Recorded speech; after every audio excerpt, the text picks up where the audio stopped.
Limerick, 1835. Not a great place, not a great time. 15-year-old Patrick O'Brien, his dad died, and so he started working down at the docks, like doing things with labour, lifting timber, all of this jazz, to help provide some extra money for his mum.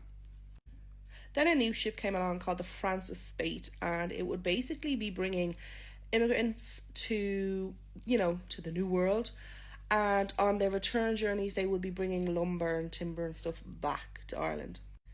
Patrick saw this as a way to escape poverty, and so he signed up to be a cabin boy. So on the 25th of November 1835, the Francis Spaight headed to St. John's in New Brunswick, Canada.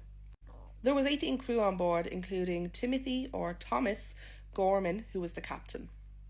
However, it was on the return journey back to Ireland when the trouble started. On the 3rd of December, as they were coming back through the middle of the Atlantic, a storm hit them. The ship basically went upside down. Loads of people went overboard. They had to cut the masts to help the ship right itself again. They lost 3 men from this. They also lost all their food, all their water, and they began to survive on wine and the rainwater that they would catch in their handkerchiefs and wring it out. Because they had no mast, they were essentially now just floating in the ocean. There was no way to direct the ship. And on the 18th of December, Captain Gorman called his crew together, and he told them that the only way for them to survive would be for one crew member to sacrifice themselves, to be killed and eaten for the others to survive.